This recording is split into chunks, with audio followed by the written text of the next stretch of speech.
రేపు నవంబర్ 18వ తేదీ రాయలసీమకు రాయలసీమ అని నామకరణం పెట్టిన రోజు. 1928 నవంబర్ 18 వరకు రాయలసీమ ప్రాంతాన్ని దత్తమండలం అని పిలిచేవాళ్ళం. ఈ పేరు ఈ ప్రాంతానికి నామోషిగా ఉందని అనేక మంది భావించేవారు. ఈ నేపథ్యంలో 1928 నవంబర్ 18న నంద్యాలలో స్వర్గీయ కోటిరెడ్డి గారి అధ్యక్షతన ఆంధ్ర మహాసభ జరిగింది. ఈ ఆంధ్ర మహాసభలో డాక్టర్ సర్వేపల్లి రాధాకృష్ణన్, ప్రకాశం పంతులు, అనిబి శెట్టి లాంటి హేమాహేమీలు పాల్గొన్నారు. ఆ మహాసభలో ఈ ప్రాంతానికి దత్తమండలం అనే పేరు బదులు రాయలసీమ అనే పేరు పెడితే గౌరవప్రదంగా ఉంటుంది అని చిలుకూరి నారాయణరావు గారు ప్రతిపాదన చేశారు. దాన్ని గాడిచెల్ల హరిశ్వరరత్నరావు గారు బలపరిచారు.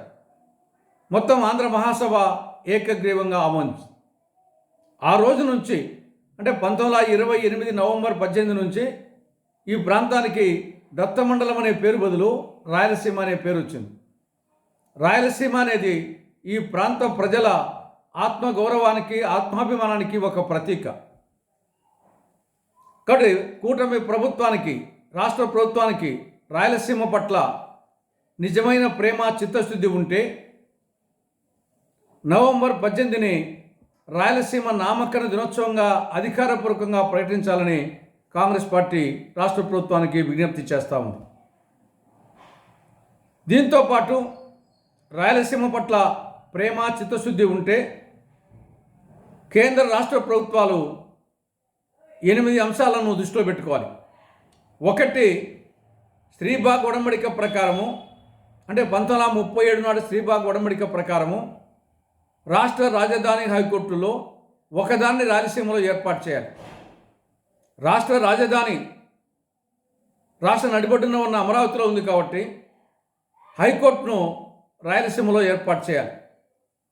2, ప్రత్యేక హోదా అనేది రాష్ట్రంతో పాటు రాయలసీమకు కూడా ఇది ఒక సంజీవని లాంటిది. కాబట్టి ప్రత్యేక హోదాను వెంటనే అమలు చేయాలి. 3, విభజన చట్టంలో సెక్షన్ 46 సబ్సెక్షన్ 3 ప్రకారము అటు ఉత్తరాంధ్రకు, ఇటు రాయలసీమకు బుందేల్ఖండ్ తరహా స్పెషల్ డెవలప్మెంట్ ప్యాకేజ్ని కేంద్ర ప్రభుత్వం అమలు చేయాలి. దాన్ని అమలు చేయాలని డిమాండ్ చేస్తున్నాం. 4, విభజన చట్టంలో 17వ షెడ్యూల్ ప్రకారం కడప జిల్లాలో steel authority of India limited ఆధ్వర్యంలో సమీకృత ఉక్కు కర్మాగారం నిర్మించాలి. ఆ నిర్మాణాన్ని చేయాలని చెప్పేసి కాంగ్రెస్ పార్టీ డిమాండ్ చేస్తూ ఉంది. 5, మన్మోహన్ సింగ్ గారు ప్రధానమంత్రిగా ఉన్నప్పుడు రాయలసీమ ప్రాంతంలోని శ్రీకాళహస్తిలో మన్నవరం విద్యుత్ పరికరాల ప్రాజెక్టును మంజూరు చేయడం జరిగింది. దాని తర్వాత మూసివేయడం జరిగింది. దాన్ని పునః ప్రారంభించాలని కాంగ్రెస్ పార్టీ విజ్ఞప్తి చేస్తూ ఉంది. రాయలసీమ సమగ్రాభివృద్ధి దృష్టిలో పెట్టుకొని మన్మోహన్ సింగ్ ప్రభుత్వం కడప, రాయచోటి, మదనపల్లి, బెంగళూరు నూతన బ్రాడ్గేజ్ రైల్వే మార్గాన్ని మంజూరు చేయడం జరిగింది. కొంతవరకు కూడా పనులైనాయి, తర్వాత నిలిచిపోయినాయి.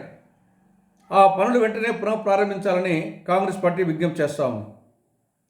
కృష్ణానది యాజమాన్య బోర్డు కార్యాలయం 11 సంవత్సరాలుగా తెలంగాణలోని హైదరాబాద్లో ఉంది. దాన్ని వెంటనే రాయలసీమ ప్రాంతంలోని శ్రీశైలంలో కానీ, కర్నూలుకు కానీ తరలించే విధంగా ఏర్పాటు చేయాలని విజ్ఞప్తి చేస్తూ ఉంది. రాయలసీమ ప్రాంతానికి గుండెకాయ లాంటి సాగునీటి ప్రాజెక్టులు తెలుగుగంగ, గాలేరు నగిరి, హంద్రీనేవా, వెలుగొండ, అన్నమయ్య తదితర సాగునీటి ప్రాజెక్టులకు తగినన్ని నిధులు విడుదల చేసి, ఖర్చు చేసి వీటిని సత్వరం పూర్తి చేయాలని కాంగ్రెస్ పార్టీ కేంద్ర రాష్ట్ర ప్రభుత్వాలకు విజ్ఞప్తి చేస్తూ ఉంది.